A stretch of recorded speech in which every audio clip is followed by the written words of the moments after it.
امريكا بتلعب لعبة قذرة. امريكا بتلعب لعبة قذرة اللي هي ازاي؟ امريكا عاوزة الشرق الاوسط تبقى تحت تحكمها، وعاوزة تورط دول الخليج في الحرب ضد ايران. هتقول لي ازاي؟ هقول لك سيادتك، امريكا هتعمل ضربة في ايران على المنشآت النووية. طيب ايه اللي هيحصل؟ ايران هترد على القواعد الامريكية في دول الخليج، هتضربها. فمن هنا دول الخليج لازم ترد، لان القواعد دي على ارضها. هي كده ضربت دول الخليج، هي ضربت القواعد الامريكية بس اسمها ضربت دول الخليج وما احترمتش السيادة بتاعتها. فايه اللي هيحصل سيادتك؟ ان هي دول الخليج لازم ترد. يبقى كده دول الخليج دخلت في حرب مع ايران اوتوماتيكيا. دي لعبة السياسة الخبيثة اللي بتلعبها امريكا. عشان نخلي بالنا من الموضوع كويس. الموضوع حرب وسياسة، مش حرب بارود وبس. لا، الحرب بتبقى بارود وسياسة. سياسة ان انا العبها ازاي، مش ان انا اضرب وخلاص، ان انا اضرب واشبك كام حد معايا تاني عشان يبقى العملية ايه، يبقى جبت رجليهم، دخلت دول الخليج اجباري في حرب مش بتاعتهم. تمام كده؟ دول الخليج هترد، اصبح دول الخليج رجليها جت في الحربة دي غصب عنها. تمام؟ يبقى كده الشرق الاوسط بقى ساحة حرب. امريكا طبعا بتحارب على غير ارضها، فمش فارق معاها مين يولع ومين يخرب والدول تتدغدغ والدول تتكسر. مفيش اي مشكله بالنسبه لها. ليه؟ لان هي بعيدا عن ارضها. هي بتحارب، تحرك الاسطول بتاعها، بيحارب بعيدا عن ارضها. هتفرق في ايه بقى؟ دول الخليج ولعت، الدول العربيه ولعت، العرب كلهم قطر. مفيش اي مشكله بالنسبه لها. يا اما تسيطر على الشرق الاوسط، يا اما تحارب وتكسر الدنيا وتخربها وتخلي دول الخليج ينخرطوا معاها في الحرب. فهمتوا بقى اللعبة ماشية ازاي؟ اللعبة ماشية على ان امريكا مش فارق معاها اي حد، ولا فارق معاها غير مصلحتها فقط. مين بقى اللي بيحرك ده كله؟ الكيان الصهيوني هو اللي بيحرك المعركة. بيقول لك انا دلوقتي لو دخلت، لو ضربت ايران لوحدي، ايران هتفرتك الدنيا. ايران دلوقتي هتفرتك الدنيا. ليه؟ ايران هتبلع اسرائيل بلع. ايران هتبلعها بلع. يعني ايران لو ضربت، لو الحرب كانت بينها وبين اسرائيل بس، هتدمر هتدمر اسرائيل في ايام معدوده. لان 12 يوم كانوا قادرين يدمدموا اسرائيل. 12 يوم كانوا قادرين يدمدموا اسرائيل. ما بالك بقى لو يعني اسرائيل جربت القدره الصاروخيه اللي عند ايران، فتعمل ايه اسرائيل؟ دخل الولايات المتحده معاها، وفي نفس الوقت تحاول تورط دول الخليج. اسرائيل عاوزه تحارب ايران بس مش هتقدر لوحدها، عاوزه دخلت امريكا، ومنها تدخل دول الخليج والدول العربيه، عشان يبقى ايه الاسم، ان هي بتدافع عن ايه، بتدافع عن الدول الخليج والدول العربيه.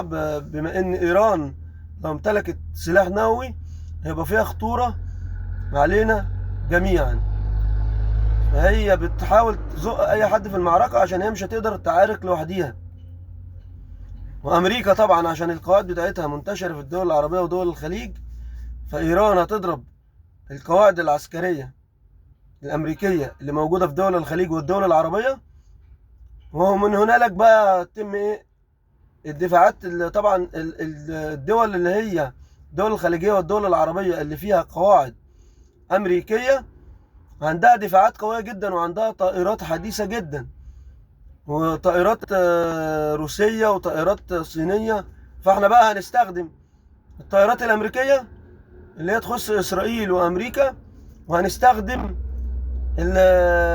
طبعا هنستخدم الطائرات الروسية والصينية، كل ده هيبقى ضد إيران.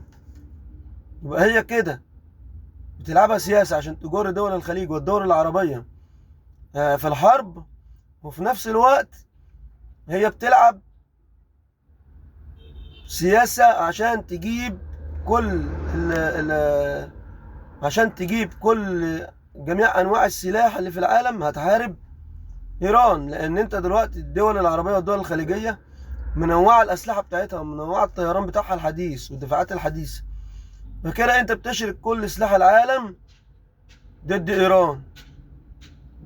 عشان هو فعلا إيران ممكن تزعل إسرائيل وتزعل أمريكا، ده كلام حقيقي، وبالذات لما جالها التكنولوجيا الحديثة من الصين ومن روسيا، والدفاعات الحديثة والطائرات الحديثة والمسيرات الحديثة والصواريخ الباليستية الأحدث من اللي عندها اللي جت من روسيا. فكده إيران فعلا تقدر تزعل أمريكا في القوات بتاعتها، وتزعل أمريكا في حاملات الطيارات اللي عندها والفرقاطات والمدمرات اللي هي في البحر الأحمر. إيران تقدر توقعها، تقدر تغرقها حقيقي، يعني عندها صواريخ قادرة على إن هي تغرق حملات الطيارات وتغرق الأسطول الأمريكي. ومن هنا إسرائيل من خلال أمريكا عاوزة تورط دول الخليج والدول العربية في الحرب ضد إيران. ليه؟ عشان هي عارفة إن هي مش هتقدر تحارب إيران لوحدها. إيران قوية، وبالذات بعد ما حصل يعني روسيا والصين تدخلوا في الموضوع وعملوا جسر جوي. يعني الصين عاملة جسر جوي مباشر من عندها لإيران، وتوصل من خلاله معدات عسكرية ودفاعات حديثة جدا متطورة تكنولوجيا كمان. وروسيا نفس كمثل الموضوع بعتت برضو دفاعات حديثة جدا وطائرات حديثة جدا لإيران، عشان إيران تقدر تحارب أمريكا وإسرائيل. وعلى فكرة برضو إيران كانت بتدي روسيا مسيرات في حربها ضد أوكرانيا، ومن هنا طبعا روسيا لازم ترد الجميل وتبعت لها معدات حديثة. ما هي الموضوع كده. وبعدين انت امريكا ما تقدرش تقول لروسيا ما تديش ولا الصين ما تديش، ما انتوا بتدوا اوكرانيا عشان تضربنا، بتدوا اوكرانيا سلاح عشان تضرب روسيا. فهنا انا ادي ايران سلاح عشان تضرب اسرائيل وتضرب امريكا، ما فيش اي مشكلة بالنسبة لنا، لان هي دي السياسة بتاعت الدول. طالما انت بتدي دولة تاني عشان تحاربني، انا هدي دولة عشان تحاربك برضه، وخليهم كده. هي دائرة الصراع ده هتفضل لحد يوم القيامة بين الغرب والشرق، وربنا يسترها على الدول العربية ودول الخليج. وأرجو إن دول الخليج ما تتورطش في الحرب ضد إيران. ليه؟ دلوقتي إحنا